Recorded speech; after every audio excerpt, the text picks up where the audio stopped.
you. I'd like to thank you for, sir. Oh, you I'd like to shut the thank you. fuck up and let me talk for a moment. Hey, don't speak that way in court. What are you going to do? Throw me in jail? Well, if you were here, it might be an option. This concludes your matter for today. My First Amendment You're free to rights. disconnect at this time. Yeah, Thank you're you. a coward. You're a coward. You're a coward. The violations committed on How do you find those violations so I can appeal them? Sir, you absolutely can appeal my ruling. Yeah, but give me a reason. With that at all. Don't be a baby about it. No, I bet you wish you could. You know what? Give me a real reason. A one-sided police report. Sir, the judges even said a one-sided. I don't want to have to find you in contempt. Good morning, Your Honor. Good morning, Mr. McWilliams. Let me go ahead and pull up your case on the computer. I apologize for being in bed. I'm not feeling well, but I'm here with a good appearance in the background. So. Okay, well, it's not inappropriate, so that's fine. Did you receive my motions to dismiss both cases? First question. I believe I've got a copy of that in the file. Let me go ahead and pull up some papers here from the court file. One moment. Yeah, there should be two cases on today, and they both have motions for dismissal and all that filed into them. Do we have two cases on for... oh, yeah, I see. Number 6 and 7. Okay, got it. Yeah, you should have 5A0490039 and 5A0424973. Okay, I do see your motion to globalize and to dismiss. Yeah, please stand by while I take a chance to look that over. Go ahead. Okay, Mr. McWilliams, I have reviewed your motions, and your motion to dismiss the cases against you is denied. Do you have any other argument? Yes, I would like to set this matter over because there's a case currently ongoing, and I will cite that for you. It's Master Sergeant Charles Fields, my father, case number 25201-292-08 in the Superior Court. It has jurisdictional authority over this matter. It is currently handling ex parte motions of stay of relief. I also have other criminal cases where I have an attorney who's motioning the constitutionality of the order plus getting a sound expert. I would ask to defer today's hearing to a later date to allow those motions and orders of Superior Court to proceed and allow my attorney the opportunity to have the prosecutor removed as well as argue the constitutionality of the legal ordinance modification. Just so you know, Your Honor, I responsibly in the beginning of the year took accountability for a charge of playing music because I DJ, and a prosecutorial agreement was made, and then suddenly months later they illegally modified the law without applying to the Department of Ecology pursuant to RCW. So there's a lot of moving parts right now, and rather than argue today or bring witnesses, if you're going to deny my order on the face of, I would ask that you allow the Superior Court time for the case that I cited to make a ruling over its jurisdiction in this matter, also allowing my time for my criminal attorney to finish your filings so that I may copy and apply them into this case as they have revolving facts and similarities as well as a question of the constitutionality of the law. So I would ask that this, based on her presumption that the constitutionality argument will take 1 to 2 weeks to get in and then heard, I would ask that this be set over for a month, at which point I will bring witnesses and I will supply the court with more evidence, including any other filings or orders that the Superior Court chooses to dismiss this on the merits of which we motioned. So I do find that both of the cases that are pending on this morning's docket were filed and notice was mailed. Well, in one case earlier in September, and in the other case was filed towards the end of September, and the notice was mailed on October 1st. Yes, but there's been an ongoing barrage of police. Sir, I'm speaking.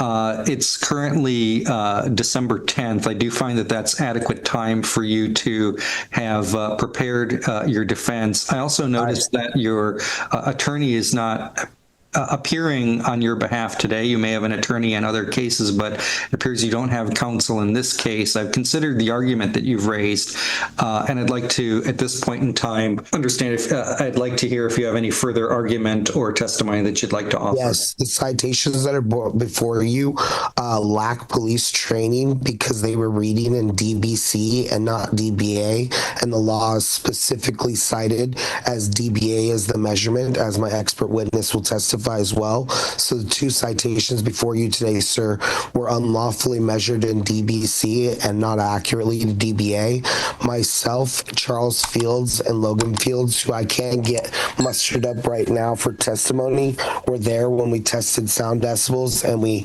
have a scientific measurement. I master all my sounds through a software called Platinum Notes, so they're all measured to negative 11.5 decibels.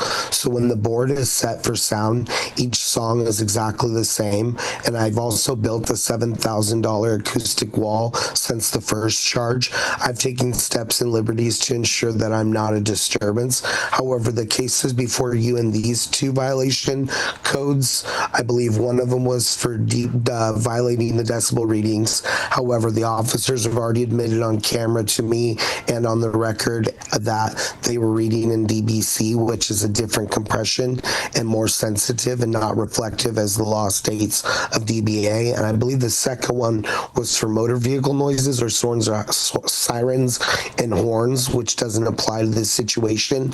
So it's a illegal law that doesn't apply to what was going on.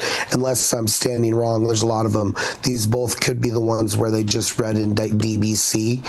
So with that said, we have a problem because the law states DBA. So the ones before you, I believe, are unconstitutional and inaccurate based on the evidence. But I am a disabled, vulnerable adult, and I've been subjected to violent crimes and abuses over the past 60 days. There are multiple protection orders granted for me as a vulnerable adult. That's why I would justify to you, Your Honor, the continuance based on the special circumstances, not your review of the calendar. But I'm happy to cite every case right now to you to show you that I've been busy protecting me and the custodial rights of my minor children and my adopted adult, vulnerable adult son, Logan Fields, who also participates in the music. The music is for therapy purposes, of which my doctors will testify. I made a prosecutorial agreement and I stayed within those sound decibels, but unfortunately the officers in the beginning were reading them in DBC. Even Officer Jagger himself shows his DBC reader beside mine in a video, which I didn't have time to get before you because my life has been in danger. But in that video, he shows, oh man, we have been reading in DBC and not DBA, because showing even on my porch, I'm within those EDNA Class A residency levels, which is between 7 a.m. and 10 p.m. You could be 55 decibels and under. You can exceed decibel limits for 15, 10, and 5-minute segments by certain amounts of decibels. In this case, I would be testing scientific equipment like Serum 2 presets. Sometimes when you try a preset, it fires off louder out of the decibels when it's a DAW plugin, which is the digital audio workstation. So no effort or angle of any of my music has ever been meant to disturb or annoy anybody. But I do believe in the two citations you have that they were decibel reading oriented, and at that time in training, those officers were reading in DBC and not DBA, and I was following the prosecutorial agreement at all times. What we've run into now is several more charges which are being challenged because after the prosecutorial deal, they then modified the law without applying to the Department of Ecology and made it where the neighbors have discretion. And since then, they've been abusing it, up to 9 charges now. And I've had to get protective orders from them from trying to run me over with their truck. They're making threats against me. They're slandering and libeling me. There's an open civil case against them, as well as the Master Sergeant Fields versus City of Castle Rock. They have retained a really big law firm, and right now we have filed motions even today in court for ex parte to address this case among the other several noise violations. So I would ask, based on the evidence alone within your police report, that the officers lack training and knowledgeable understanding of decibel measurements, and we're not accurately reading and reflecting that. I know this because I volunteer a lot of my time with churches for LED walls, stage, and and their concert developments. And for the audience, we have to keep it below 92 decibels for a certain amount of time exposure, or it could damage hearing. I'm very knowledgeable in measuring decibels, and I've taken every step to make sure I'm not violating the law since I first agreed to a prosecutorial deal in which I accepted guilt without even having an attorney. But now that the city has taken to egregious conduct, we are now motioning for a special prosecutor, because even Prosecutor Christopher Eastwood said he's out for my blood, and he said it in front of the mayor or the Grimm Law Group when they were representing me, until a neighbor broke into my house and tried to assault me, and now the Grimm Law Group represents her. There's a lot of conflict and overlapping facts, and it all originates with the city and improper decibel readings, trainings, and legal modifications to the law. So while these things are ongoing, I would ask that if you read the police report, you'll notice that this is a decibel measurement training lacking, that they were coordinating at that time in the wrong measurements, because any other time after that, once they went from DBC to DBA, the officers acknowledged that I was within the sound limits. And I have what I call the cop line on my Flex 10.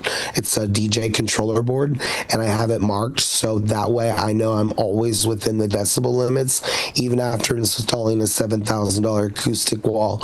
I've made every effort to make accommodations, not only for my needs as a vulnerable adult defined by Washington state and federal laws, to be able to play sound for therapy purposes, but I've tried to create a safe environment for my community. But the neighbors have taken to making false allegations that I have a gun and I'm pointing at them, and extreme egregious acts that I am a felon a felon and I cannot have guns.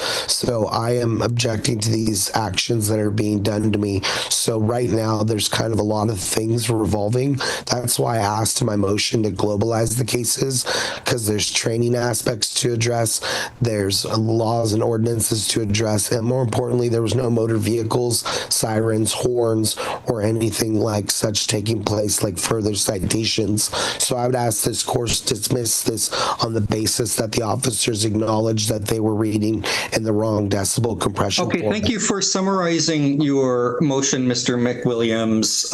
Your motion to dismiss is denied based upon the evidence that is set forth in the officer's report on the case ending in 4973. There's a legal concept at play here.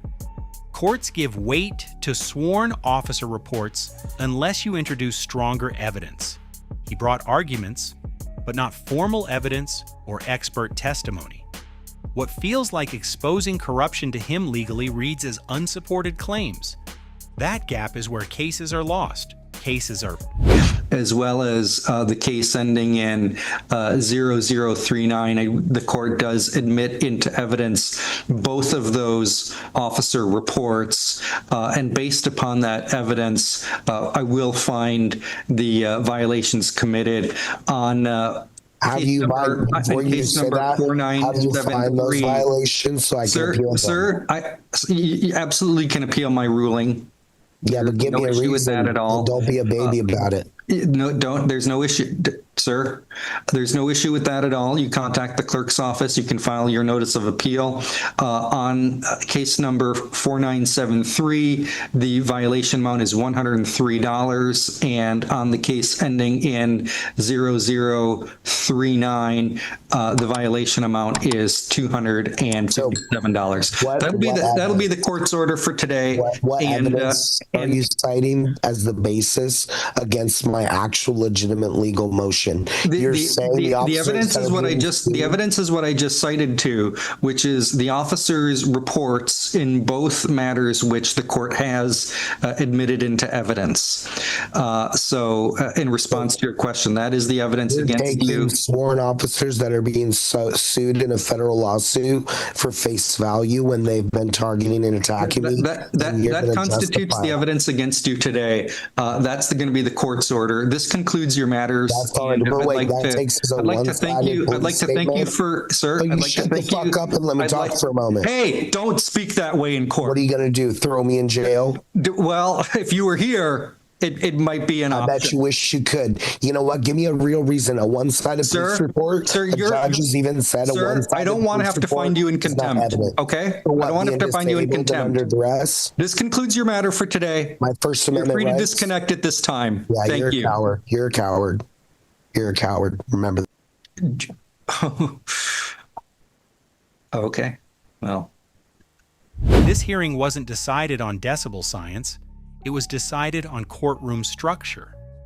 The defendant argued DBA versus DBC, constitutional defects, improper ordinance modification, prosecutorial bias, federal lawsuits, vulnerable adult protections, and selective enforcement.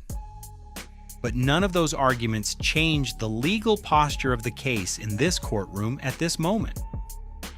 Municipal court operates on a narrow question. Did the officer document a violation under the ordinance in effect? Once the judge admitted the officer reports into evidence, the burden shifted. From that point forward, the defendant needed admissible counter-evidence, not broader allegations about jurisdictional authority or conspiracy. This is where sovereign citizen adjacent thinking often collapses. The strategy becomes expansion instead of precision. Instead of isolating one measurable flaw and proving it, the defense widens the battlefield. Federal suits, Department of Ecology filings, therapy purposes, protective orders, prosecutorial agreements. The argument grows. The leverage shrinks. Then comes the final mistake, escalating after the ruling. Contempt isn't about hurt feelings. It's about control of the courtroom. When he challenges the judge personally, he risks transforming a civil fine into a custodial consequence. That's not symbolism. That's real exposure, small fines, but high-risk behavior. This is how minor ordinance cases turn into credibility problems that follow defendants into every future hearing. And the system always remembers who argues law and who challenges authority.